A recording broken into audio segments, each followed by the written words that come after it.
CITU సంఘాన్ని బలోపేతం చేయడమే కార్మికోద్యమ నేత తెలంగాణ సాయుధ పోరాట యోధుడు పర్సా సత్యనారాయణకు మనమిచ్చే ఘనమైన నివాళి అని సిఐటియు రాష్ట్ర ఉపాధ్యక్షులు ఎంఏ గఫూర్ అన్నారు. సిఐటియు జిల్లా కమిటీ ఆధ్వర్యంలో కార్మిక కర్షక భవన్ నందు సిఐటియు జిల్లా అధ్యక్షులు పిఎస్ రాధాకృష్ణ అధ్యక్షతన పర్సా సత్యనారాయణ శత జయంతి సభ జరిపారు. ఈ సందర్భంగా ఎంఏ గఫూర్ మాట్లాడుతూ పర్సా సత్యనారాయణ, నండూరి ప్రసాదరావు ఇద్దరూ కలిసి నిర్మించిన సంఘమే సిఐటియు అని తెలియజేశారు.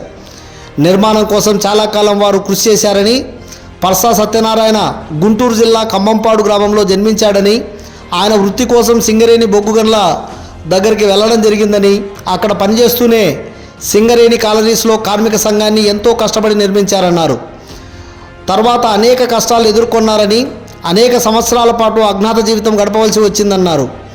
పర్సా సత్యనారాయణ అనేక సంవత్సరాల పాటు కుటుంబానికి దూరంగా ఉన్న వారి కుటుంబ సభ్యులు, ప్రధానంగా ఆయన భార్య భారతి కుటుంబాన్ని పోషించుకుంటూ పర్సాకు తోడుగా నిలబడిందని తెలియజేశారు.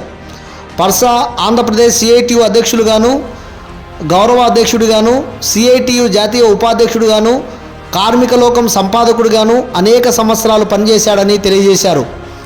ఆంధ్రప్రదేశ్లో సిఐటియు ఉద్యమం విస్తరించడానికి ఆయన చేసిన కృషి ఎనలేనిదని కొనియాడారు. ఆయన 9 ఏళ్ల పాటు జైలు జీవితం అనుభవించారని గుర్తు చేశారు. శాసనసభ సభ్యులుగా కొనసాగుతూనే ఆ రోజుల్లో విశాఖ ఉక్కు కోసం శాసనసభ సభ్యత్వాన్ని సైతం త్యాగం చేసిన ఘనత పర్సా సత్యనారాయణకే దక్కుతుందని తెలియజేశారు. ఆయన ఉన్నంతకాలం అత్యంత నిరాడంబర జీవితాన్ని గడిపారని సిఐటియు జిల్లా ప్రధాన కార్యదర్శి ఎండి అంజిబాబు మాట్లాడుతూ, కేంద్ర రాష్ట్ర ప్రభుత్వాలు అనుసరిస్తున్న ప్రజా వ్యతిరేక విధానాలకు వ్యతిరేకంగా పోరాటాలకు సిద్ధం కావాలని కార్మికులను కోరారు. రాష్ట్రంలో ప్రభుత్వం మారినప్పటికీ కార్మికులకు ఒరిగిందేమీ లేదని, కొత్తగా ఏర్పడే ప్రభుత్వం అనుసరించే విధానాలను బట్టి మన పోరాటాలు ఉంటాయని తెలిపారు.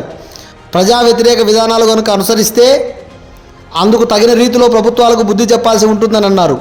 కేంద్ర ప్రభుత్వం అనుసరిస్తున్న విధానాలకు వ్యతిరేకంగా అనేక ఉద్యమాలు నిర్వహించామని, ఆ ఉద్యమాల ఫలితంగానే మద్దతు ప్రభుత్వ దూకుడు తగ్గించడానికి ప్రయత్నించామని అన్నారు. రాబోవు కాలంలో అంతకంటే ఎక్కువ ఉద్యమాలు నిర్వహించాల్సిన అవసరం ఇంకా ఉందని తెలిపారు. లేబర్ కోడ్లను ఇప్పటికీ ప్రభుత్వం రద్దు చేయలేదని, ప్రభుత్వం రద్దు చేసేంత వరకు మన పోరాటం చేయవలసిన అవసరం ఉందని తెలియజేశారు. ఈ సభలో సిఐటియు జిల్లా కార్యదర్శి J Nageswararao, CITU new city committee అధ్యక్షుడు నరసింహులు, ఓల్డ్ సిటీ కార్యదర్శి విజయ్ తదితరులు ఉపన్యసించారు. ఈ కార్యక్రమంలో సిఐటియు జిల్లా నాయకులు ప్రభాకర్, సుధాకరప్ప, యూనియన్ నాయకులు, మధ్యాహ్న భోజనం సంఘం యూనియన్ కార్యకర్తలు పాల్గొన్నారు. అక్కడ ఎలాంటి ప్రాథమిక హక్కు ఉండేట్టు కాదు.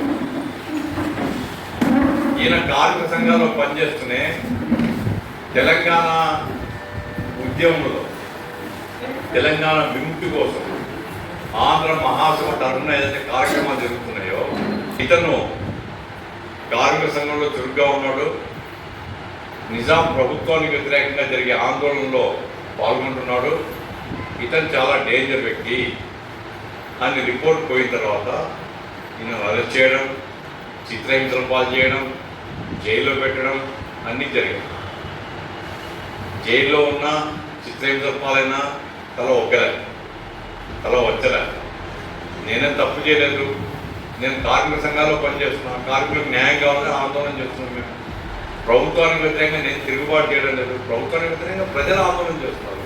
ఆ ప్రజలతో మాకు సంబంధాలు ఉన్నాయి తప్ప అంతకుమించి మేము సాయుధ పోరాటం తుపాకులు తీసుకుని ప్రభుత్వానికి వ్యతిరేకంగా చేయడం లేదు అని అదే స్టాండ్ మీద నిలబడినాడు. ఆ రకంగా ఎన్ని నిర్బంధాలు వచ్చినా నిలదొక్కుని ఆయన తెలంగాణ ప్రజా ఉద్యమానికి మద్దతుగా, అట్లాగే సింగరేణి కార్మిక ఉద్యమానికి మద్దతుగా ఆయన నిలబడింది. ఆయన ఎన్కౌంటర్ చేస్తారని కూడా అనుకున్నాడు. ఎన్కౌంటర్ అంటే ఏమిటి? ఎన్కౌంటర్ అంటే తీసుకుపోయి కాల్ చేయడం. ఇక విచారణ ఏముండదు, కోర్టు గీర్టు ఏముండదు, తీసుకుపోయి కాల్ చేయడానికి ఎన్కౌంటర్.